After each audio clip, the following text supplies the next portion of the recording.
So in 2025, a tiny Caribbean island basically funded nearly half of its entire national budget. Yeah, which is just wild to think about. It's completely crazy. And they didn't do it by, raising taxes or exporting some new cash crop or like discovering oil. They do it by selling two letters of the alphabet. Right, which is, it's just an incredible testament to how strange and honestly how incredibly lucrative the digital landscape has become lately. It really is. So welcome to the deep dive. If you are listening to this right now, you probably think of a domain name as something you just sort of rent. Yeah, like 10 or 15 bucks a year. Exactly. You pay your fee, you connect it to a basic website, and you just forget about it. It feels like leasing a tiny invisible post office box somewhere out in the cloud. Right. But I was looking through some recent 2026 market analysis reports and domain investor surveys before we sat down today, and, well, that perception is completely outdated. Complete. The aftermarket for domain names, meaning, digital addresses that are already registered and are now being resold, it's projected to hit $1.17 billion by 2033. That's massive. We are standing in the middle of a multi-billion-dollar boom in digital real estate right now. And the rules of how we actually value that real estate have fundamentally transformed. Especially over the last, say, 24 months. Yeah. Because a domain is no longer just a signpost for human eyes to read on a digital billboard. As we'll explore today, it is rapidly becoming a foundational trust layer for artificial intelligence agents. Right, which we will definitely get into. So our mission for this deep dive is to basically decode the mechanics behind this new land grab. Like, why are some of these digital addresses suddenly selling for literally tens of millions of dollars? Yeah. How are AI and Web3 completely rewriting the rules of internet navigation? And most importantly, what does this mean for you, the listener, if you're building any kind of brand or business or digital identity today? Because if we treat the internet as a physical continent, the frontier is definitely not closed. Not at all. The stakes have actually never been higher. Exactly. But, to really grasp those stakes, we first need to understand the sheer scale of the board we're playing on. Okay, lay it out for us. So according to the latest global registry data from early 2026, global domain registrations have hit 368.4 million. Okay, let me just do the math on that real quick. With a global population of around 8 billion, that is roughly one domain name for every 22 people on Earth.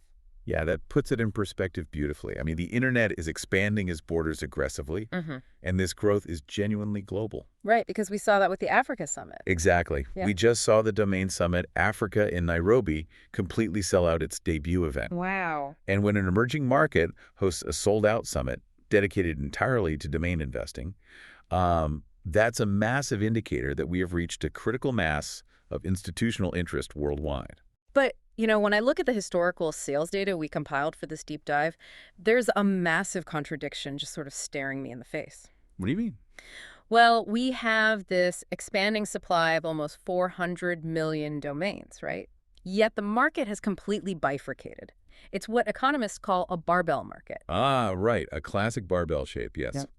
So on one end of the spectrum, you have marginal, low-quality inventory. Think of highly specific, hyphenated, or confusing names. Like bobsmith-plumbing-seattle.com or whatever. Exactly. That end of the market is struggling with severe liquidity headwinds right now. Investors are just dropping them because they're nearly impossible to sell. Makes sense. But on the other end of the barbell, the ultra-premium domains, we're seeing astronomical, record-breaking figures that basically defy traditional logic. Okay, I want you to walk us through some of these figures, because when I first read them in the sources, I genuinely thought they were typos. Yeah, they are very real, I promise. Let's look at the heavy hitters. We saw Voice.com sell for $30 million. Chat.com went for $15.5 million. Right. Which was famously acquired by OpenAI. Right. Icon.com sold for $12 million. Club.com for $10 million. Yeah. And then there is the absolute crown jewel of the current market. AI.com. Yes, AI.com, which sold for an astonishing $70 million. Wait, hold on. $70 million for literally two letters. Two letters, yeah. And this was sold to the CEO of Crypto.com. Correct. And the transaction was reportedly paid entirely in cryptocurrency, which just, adds another layer of modern complexity to the whole deal. Okay, I have to push back on this a little bit. I understand the concept of premium real estate. Sure. It's the difference between a vacant lot out in the middle of nowhere and a penthouse in Manhattan. But $70 million? dollars? It's a lot of money. Is this just billionaire bragging rights? Like, is there actual defensible math behind a price tag like that? There actually is highly defensible math behind it, though it does require a shift in how we view corporate assets. Because at this top-tier multinational corporations, they don't view these domains as mere URLs anymore. They view them as digital sovereign wealth. Digital sovereign wealth. Yeah. These specific one-word domains are what the industry calls category killers. Meaning they define the entire industry they sit in, like insurance.com or loans.com. Precisely. If you own a category killer, you possess absolute scarcity. I mean, think about the current landscape of digital marketing. Right. Customer acquisition costs the money a company pays to Google or Facebook or, other social media networks for targeted ads. Those are skyrocketing every single year. Oh, absolutely. It's getting so expensive to just get a click. Exactly. So a category killer domain provides immense perpetual organic traffic simply because of what it is. Because people just naturally type it in. Right. So from a corporate finance perspective, that $70 million isn't just some vanity purchase. Right. It's an upfront capital expenditure that drastically reduces their marketing spend forever. It provides a permanent, almost unfair competitive advantage. That makes a lot of sense. So you aren't just buying the Manhattan penthouse, you're basically buying the only bridge that leads onto the island, and you get to bypass the toll booth forever. That's a perfect way to put it. But let's step down from that $70 million ceiling for a second. Sure. What dictates the price of a standard premium domain today?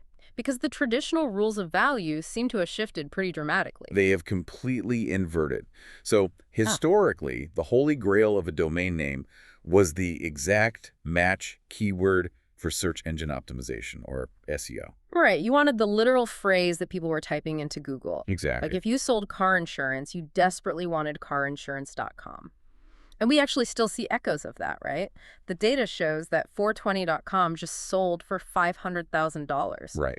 Which is obviously a massive exact match keyword for the cannabis industry. The 420.com sale is notable, sure, but it actually represents the old guard evaluation. Oh, really? Yeah. The broader data from 2026 shows a massive shift in investor mindset. Currently, 38% of domain investors rank brandability as the absolute #1 factor driving value. Really? Yeah, that officially beats out SEO and exact keywords, which now sits at around 34%. Okay, but brandability is such a buzzword, though. What does that actually mean when someone is, pricing a digital asset? It boils down to human psychology and linguistic structure, honestly. Professional evaluators rely on a heuristic called the radio test, or sometimes they call it the telephone test. Okay, what's that? The premise is really simple. If you hear the domain name spoken aloud just once on a radio broadcast, or say, over a static-filled phone line, can you intuitively spell it correctly without asking for clarification? Oh, wow. That is a brilliant filter. Isn't it? Yeah, because if I have to say to a customer, okay, our website is spelled like this, but with a K instead of a C, and I'll make sure you drop the E at the end. Oh, wait, you've lost them. I've probably already lost them before they even open their browser. Exactly. The friction there is basically fatal to a brand today. And the market data reflects this clearly. The sweet spot for domain value is now between 4 to 9 characters. Okay. And linguistically, the market highly prizes a very specific pattern, which is CVCV. Consonant vowel, consonant vowel. Yes. Think of words like soma.com or lulu.com. Oh, yeah. They are inherently memorable, they're short, and crucially, they are globally pronounceable across many different languages. In the industry, these are considered Goldilocks assets. So if I'm understanding this correctly, all those Web 2.0 spellings from a decade ago, Oh, yeah. where startups were just, dropping vowels to make words like flicker or lift, those were essentially a trendy fashion fad that has now sort of faded. Yeah, pretty much. Whereas a clear, pronounceable, simple word is like a classic tailored suit that just never goes out of style. The tailored suit is a great analogy for the human element of this market. Yeah. But we have to introduce a massive wild card that is changing the fabric of the internet right now. Okay, buckle up. The artificial intelligence layer. Because the internet of 2026 isn't just navigated by human eyes and human fingers anymore. Right. We are seeing the explosive rise of agent-readable domains. Okay, and this brings us to vibe coding, which I saw mentioned in the Web3 infrastructure guides we reviewed. And I have to admit, this concept completely melted my brain. It's intense, yeah. Can you explain what vibe coding actually is? Sure. It is arguably the most disruptive force in software development today. Vibe coding refers to a new paradigm where users do not write code and they don't even browse traditional app stores. Okay. Instead, they use natural language prompts to tell an AI what they want, and the AI just generates and deploys a fully functional, personalized app right on the fly. So I just tell my computer, build me a financial tracker that looks like a 1980s arcade game, and the AI just builds it and pulls in the data. Builds it instantly. That's insane. But here is the critical part for our discussion today. How does that AI know where to pull the accurate financial data from? Yeah. In a vibe coding environment, users aren't typing URLs into a search bar. AI agents are doing all the browsing, routing, and data gathering in the background. So how does that affect my tailored suit analogy? Like, if humans aren't even looking at the domains, why does spelling even matter? Because you have to think of the AI agent as an incredibly paranoid bouncer at a nightclub. Okay, like that. AI models require absolute clarity to determine if a site is a high-confidence, authoritative source. Oh, I see. We have moved from search engine optimization to generative engine optimization, or GEO. Right. The goal is no longer just to, rank on a Google results page. The goal is to be chosen by the AI model as the definitive source to serve to the end user. And if your domain is some confusing, misspelled jumble of letters, the AI bouncer just won't let you into the club. That is the exact mechanism at play, yeah. Wow. Because to an AI agent that has been trained on millions of data points to spot phishing attacks and malware, a misspelled or overly complex domain looks like a security risk. It looks shady. Exactly. It lacks mathematical authority. Whereas a clean dictionary word domain is a verifiable trust marker. Hmm. It signals to the automated systems that this entity is legitimate and, heavily invested in its infrastructure. Okay, that perfectly sets up the next massive shift we really need to talk about. Right. We've unpacked what makes the word valuable, right? The letters before the dot. Right. But the letters after the dot are creating the most aggressive market disruption we've seen in a decade. We are basically looking at a battle between the top-level domains, or TLDs. Yes. The king versus the challenger. The king, obviously, being .com. Of course. It just feels like the undisputed gold standard. Like, looking at the numbers, .com dominates with 303.7 million registrations. It's somehow still growing at 18% year over year, which is crazy to me, and it captures a massive 65% of all investor attention. Yeah. .com represents over 75% of total domain registrations globally. For the general public, it's just the primary, almost subconscious driver of perceived trust. But the challenger we mentioned is entirely rewriting the pricing models of the aftermarket. And this brings us back to our hook at the start of the deep dive, Dotty. Dotty. The backstory here is just wild. Dotty is not a generic tech extension created by some corporation. No. It is the official country code for Anguilla, a tiny Caribbean island with a population of only about 15,000 people. Yep. And because of the global artificial intelligence boom, companies are literally clamoring for these addresses. Anguilla made an estimated $93 to $95 million from .a registration fees in 2025 alone. And, to put that economic impact into perspective, Sure. that single revenue stream covered nearly half of the island's entire national budget for the year. It's just an incredible geopolitical quirk. It really is. So .a recently crossed the 1 million registration milestone, but it's the pricing discrepancy between the king and the challenger that I find so staggering. Yeah, the numbers are wild. Because the average resale price for premium.com is around $23,264, Right. which is, a healthy number. But the average resale price for a .a domain is $239,516. That is nearly 10 times higher. Yeah, and we recently saw the domain bot.ai sell for $1.2 million, which actually marked the first publicly reported seven-figure sale for that specific extension. Okay, I have to play devil's advocate here for a second. Of course. A tiny island's country code has effectively become the digital equivalent of Silicon Valley. Yes. At $250,000 for an average resale, isn't this just the textbook definition of a speculative bubble? Like, it just feels like people are trading these things back and forth, hoping to find a greater fool. It absolutely looks like a bubble from the outside. I completely get that. But when you dig into the buyer motivation data from these aftermarket platforms, a completely different narrative actually emerges. Okay, so what does the actual data tell us about who is spending $250,000 on a .ai? Well, according to recent surveys, a full 50% of buyers are purchasing these domains to actively build a business, launch a product, or establish a brand. Oh, wow. Yeah, only 8% of buyers reported purchasing a .ai purely to do a quick flip for profit. So they're buying them for actual utility, not speculation. Exactly that. Furthermore, tech startups and venture-backed companies make up 44% of all aftermarket buyers for this extension. Which is huge. It's double the rate of any other buyer category. Yeah. Because for these founders, securing a .i domain is no longer just a trendy accessory. It is absolute table stakes for launching a company today. Right. It's an immediate, verifiable signal to venture capitalists and, like we said, AI agents alike, that they are a native part of the modern tech ecosystem. But here's the problem. With .com and .ai both becoming incredibly expensive Very expensive. and increasingly scarce, right? Since there are only so many clean one-word dictionary terms even available, Right. builders are basically being forced to migrate to new digital frontiers. And this is where the geopolitics we touched on, along with blockchain technology, are completely shifting the landscape. Yeah, the secondary layer of the domain market is really maturing out of necessity right now.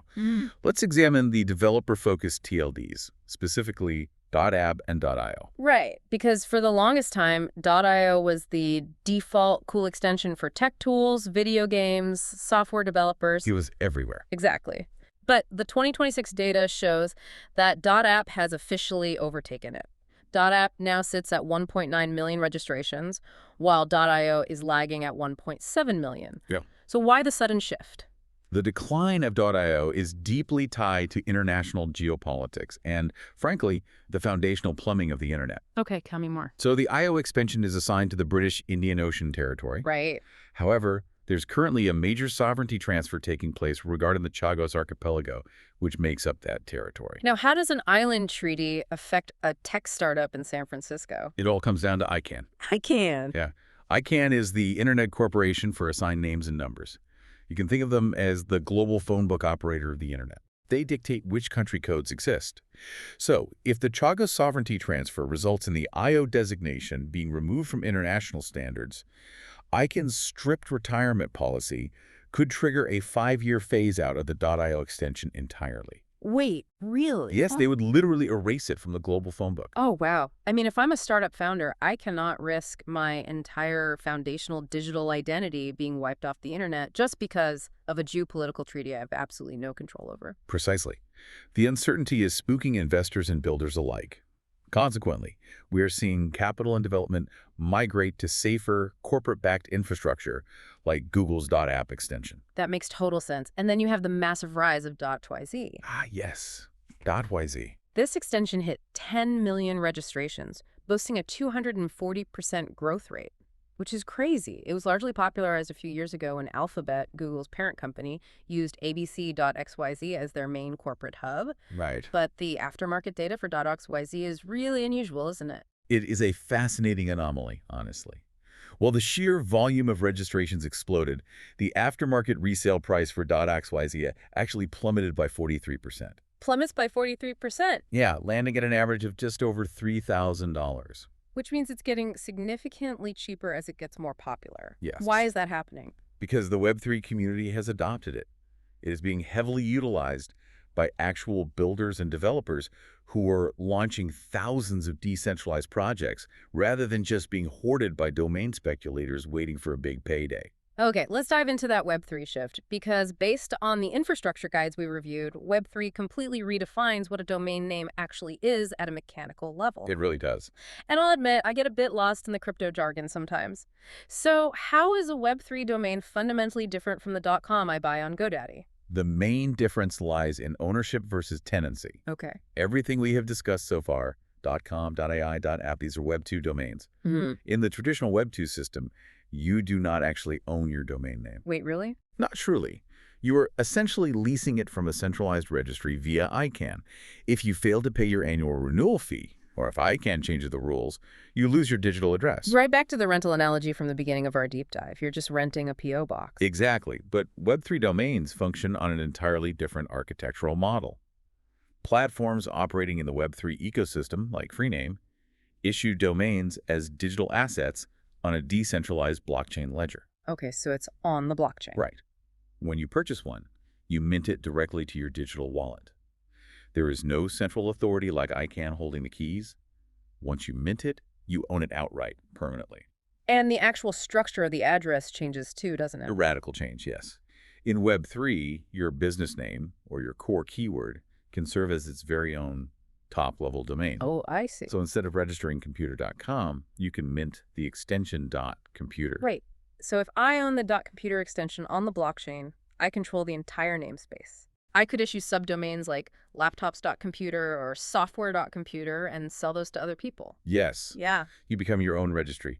It transforms a domain from a static expense into a dynamic, recurring economic model for the owner. Okay, this is a brilliant concept. Let's go back to the real estate analogy for a second. Okay.